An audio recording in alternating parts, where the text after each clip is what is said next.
Hi everyone, welcome back to the Bong academy YouTube channel. আমি তোমাদের সৌমেন দা। তো এই রাজ্য সরকার আর কত নিচে নামবে? নিজের ভোট ব্যাংক, নিজের স্বার্থসিদ্ধি করার জন্য আর কত নিচে নামতে পারে এই রাজ্য সরকার? জাস্ট তোমরা একবার দেখো।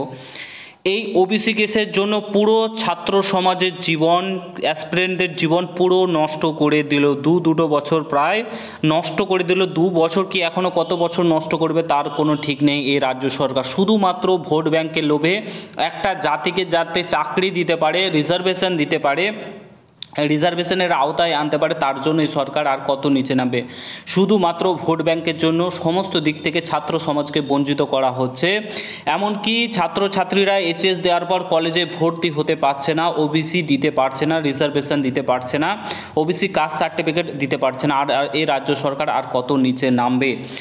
পুরো ভিডিওটা দেখো, তাহলেই বুঝতে পারবে। চ্যানেলে নতুন হলে অলরেডি তোমরা এখানে দেখতে পাচ্ছ কলেজে ভর্তি প্রক্রিয়া বন্ধ, সমস্ত নিয়োগ বন্ধ, পশ্চিমবঙ্গের চাকরি প্রার্থীদের জন্য অন্ধকার দিন।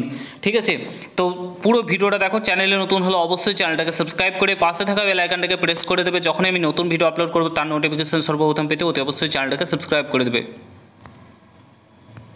এটা আনন্দবাজার পত্রিকাতে প্রকাশিত হয়েছে। এখানে দেখতে পাচ্ছ কলেজ বিশ্ববিদ্যালয়ে ভর্তিতে ওবিসি সংরক্ষণের প্রশ্ন।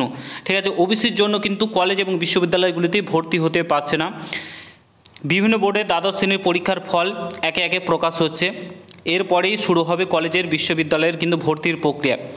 কিন্তু উচ্চশিক্ষায় ভর্তির ক্ষেত্রে তোমার ওবিসি, ঠিক আছে, পড়ুয়াদের যে সংরক্ষণ, কোন সম্প্রদায়ে কারা অন্তর্ভুক্ত হবে সেই নিয়ে সুপ্রিম কোর্ট, কলকাতা হাইকোর্টে মামলা চলছে। তোমরা প্রত্যেকে জানো এই পরিস্থিতিতে ভর্তির প্রক্রিয়া কি হবে সেই নিয়ে ইতিমধ্যেই, ঠিক আছে, দপ্তরের পরামর্শ চেয়েছে উচ্চশিক্ষা দপ্তর। পাশাপাশি বিভিন্ন বিশ্ববিদ্যালয়ে স্নাতকের যে ছাত্রছাত্রীর ভর্তির পদ্ধতির বিষয়ে, ঠিক আছে, দপ্তরের কাছে প্রশ্ন চলেছে যে অর্থাৎ ওবিসি যারা রয়েছে,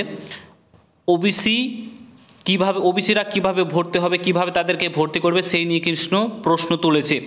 ঠিক আছে, কলকাতা বিশ্ববিদ্যালয় কর্তৃপক্ষ গত বুধবার বৈঠকে সিদ্ধান্ত নিয়েছে আইন ও ফুড অ্যান্ড নিউট্রিশন বিভাগ সহ স্নাতকের যে সব শাখাগুলি সরাসরি ভর্তি নেওয়া হয় সেখানে কিন্তু তোমার ভর্তির যে ক্ষেত্রে ওবিসি পড়ুয়াদের সংরক্ষণের কোন পদ্ধতি হবে তা জানতে চেয়েছে। ঠিক আছে, যে তোমাদের যেগুলো বিভিন্ন দপ্তরে হয়, আইন ও ফুড অ্যান্ড নিউট্রিশন বিভাগ থেকে শুরু করে সরাসরি যেগুলোতে ভর্তি নেওয়া হয় সেগুলোতে কোন পদ্ধতিতে ওবিসি সংরক্ষণ নেওয়া হবে তা নিয়ে কিন্তু প্রশ্ন তুলেছে। ঠিক আছে, তো যাদবপুর বিশ্ববিদ্যালয় থেকে শুরু করে কলকাতা হাইকোর্টের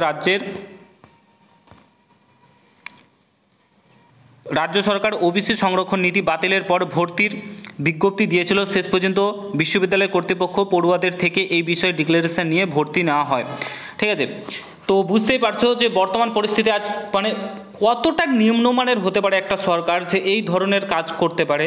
12 লক্ষ ওবিসি বাদ দিয়ে যেগুলো কলকাতা হাইকোর্ট বাতিল করেছে, কেসটা চলুক। আমরা বলছি না যে কেস প্রত্যেকের সংরক্ষণে থাকার বলতে পারো আছে, প্রত্যেকে থাকতে পারে, কিন্তু কেসটা চলুক। আমরা বলি না যে কেস বন্ধ করে দেওয়া হোক, কেসটা চলুক। কিন্তু 12 লক্ষ, বর্তমান যা পরিস্থিতি, বর্তমান যা সিচুয়েশান, বর্তমান যে চাকরি প্রার্থীদের বর্তমান সিচুয়েশান দাঁড়িয়ে রয়েছে, এই মুহূর্তে দাঁড়িয়ে 12 লক্ষ ওবিসিকে বাদ দিয়ে, যেটা কলকাতা হাইকোর্ট বাদ দিয়েছে, সেগুলোকে বাদ দিয়েই বাকিগুলোদের নিয়োগ প্রক্রিয়াগুলো সম্পন্ন করুক, বাকিগুলোদের নিয়োগ প্রক্রিয়াগুলোকে সম্পন্ন করুক, বাকি ছাত্রছাত্রীদের ভর্তির প্রক্রিয়া শুরু করুক। শুধুমাত্র ভোট ব্যাংকের জন্য, একটা জাতিকে বাঁচানোর জন্য এরকম কার্যকলাপ কেন?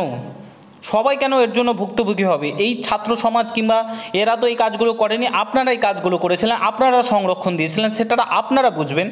তো এই ছাত্র সমাজ কেন বুঝবে? আর কত নিচে নামবেন?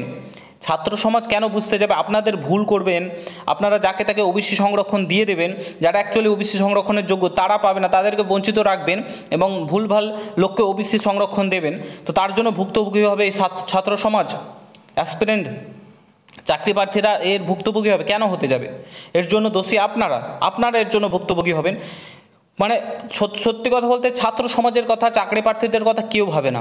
বর্তমান পরিস্থিতি আজকে দেখো, আজকের সিচুয়েশানটা বর্তমানে দেখো। আজকে আমাদের প্রশ্ন করা উচিত ছিল যে তোমার কি বলে যে কেন নিয়োগ প্রক্রিয়া হচ্ছে না, ওবিসির জন্য কেন আটকে থাকবে, তারপর 26,000 চাকরি বাতিল হলো, যোগ্য অযোগ্যদের লিস্ট কেন বার করছে না, নিয়োগ প্রক্রিয়ার নোটিফিকেশান কেন বার করছে না, এইসব প্রশ্ন করার উচ্চ শিক্ষা কোথায়, এগুলো প্রশ্ন করার উচিত ছিল। বাট এখনকার যে পরিস্থিতি, সেখানে প্রথমে দিলীপ ঘোষের বিয়ে নিয়ে তোলপাড় শুরু হলো, দিলীপ ঘোষের বিয়ে হলো, তারপরে জগন্নাথ ধাম মন্দিরের ব্যাপার হলো, মানে এগুলোতে দিয়ে সমস্ত কিছু ধামাচাপা পড়ে গেল। তো এই হচ্ছে বর্তমান পরিস্থিতি, পশ্চিমবঙ্গের জঘন্যতম পরিস্থিতি। আমাদের পশ্চিমবঙ্গে জন্ম নেওয়াটাই সবচাইতে বড় ভুল।